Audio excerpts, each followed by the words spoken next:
નમસ્કાર. ચાલો આજે આપણા રસોડાની જ વાત કરીએ. ત્યાં એવી કેટલીય વસ્તુઓ પડી હોય છે જેને આપણે ખાલી ખાવા પીવાની વસ્તુ જ સમજીએ છીએ. પણ ખબર છે, આપણી જે પરંપરાઓ છે ને એમાં આ જ વસ્તુઓ દવા તરીકે પણ વપરાતી આવી છે. તો આજે આપણે એવી જ એક ખાસ વસ્તુ દેશી ઘી અને એના 5 જોરદાર ઘરેલું ઉપચારો વિશે વાત કરીશું, જે આપણને નાની મોટી તકલીફોમાં તરત રાહત આપી શકે છે. આ વાક્ય તો લગભગ દરેક ઘરમાં સાંભળવા મળ્યું જ હશે, ખરું ને? પણ આ ખાલી કહેવાની વાત નથી. આની પાછળ પેઢીઓનો અનુભવ જોડાયેલો છે. ઘીને હંમેશાથી તાકાત અને સારા સ્વાસ્થ્યનું પ્રતીક માનવામાં આવ્યું છે. ચાલો આ પરંપરાગત જ્ઞાનની થોડી ઊંડાઈમાં જઈએ અને જોઈએ કે આ વાતમાં કેટલું તથ્ય છે. હરિયાણા અને રાજસ્થાન જેવા રાજ્યોમાં તો ઘી વગર ભોજન અધૂરું ગણાય છે. પણ એનાથી પણ વિશેષ આયુર્વેદમાં ઘીનું સ્થાન બહુ ઊંચું છે. ત્યાં એને ખાલી ખોરાક નહીં પણ એક શક્તિશાળી ઔષધિ તરીકે જોવામાં આવે છે.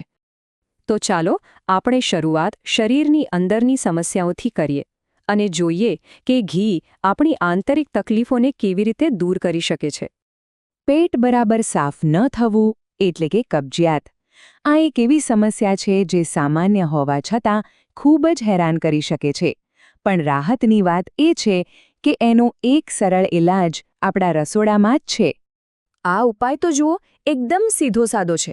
બસ ગરમ પાણીમાં 1 ચમચી શુદ્ધ ઘી નાખીને પી જવાનું. હવે આ કામ કઈ રીતે કરે છે? તો આ મિશ્રણ છે ને એ આપણા આંતરડા માટે એક નેચરલ લુબ્રિકેન્ટ જેવું કામ કરે છે, જેનાથી મળ સરળતાથી પસાર થઈ જાય અને કબજિયાતમાં તરત રાહત મળે. અને બોનસમાં શરીરમાં એનર્જી પણ વધે અને સ્કિન પર ગ્લો પણ આવે. હવે વાત કરીએ બીજી એક સામાન્ય તકલીફની, ગળામાં ખારાશ કે પછી વારંવાર આવતી ખાંસી. આના માટે પણ ઘી એક ઉત્તમ ઉપાય સાબિત થઈ શકે છે. આ ઉપાય તો ખરેખર બહુ જ રસપ્રદ છે.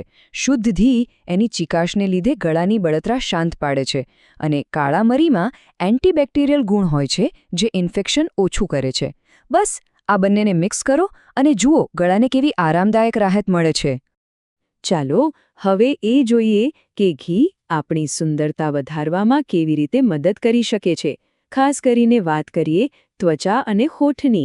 શિયાળાની ઋતુ હોય કે શરીરમાં પાણી ઓછું હોય, હોઠ પાટવાની સમસ્યા તો બધાને થતી જ હોય છે. મોંઘા લિપ બામ વાપરવાને બદલે આપણી પાસે એક કુદરતી અને અસરકારક વિકલ્પ છે. આના માટે આપણી પાસે 2 એકદમ સરળ રીતો છે. પહેલી તો સાવ સિમ્પલ, રોજ થોડું ઘી લઈને સીધું હોઠ પર લગાવી દો. અને બીજી રીત એ આપણી જૂની પરંપરામાંથી આવે છે.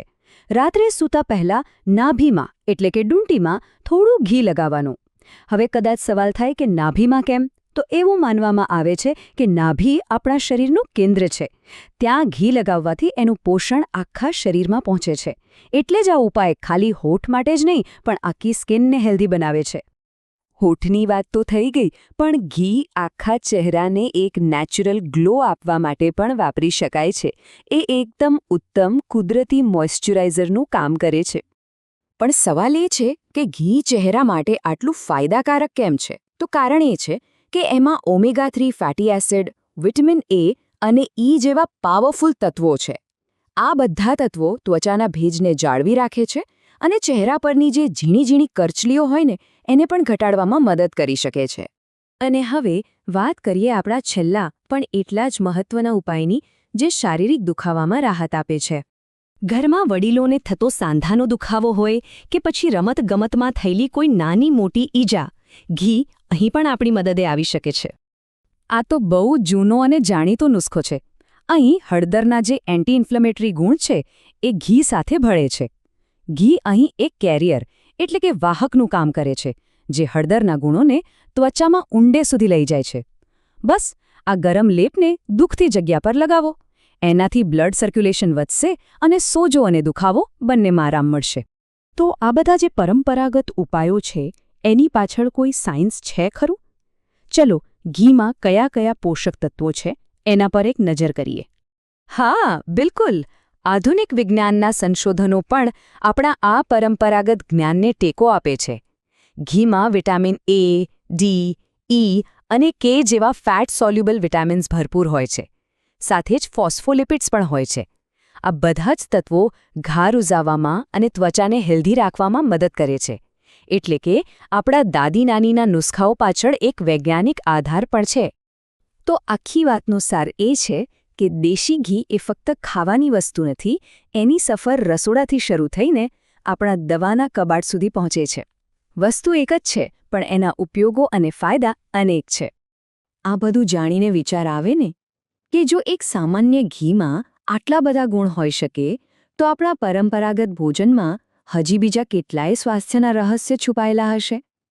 આના પર વિચારવા જેવું ખરું.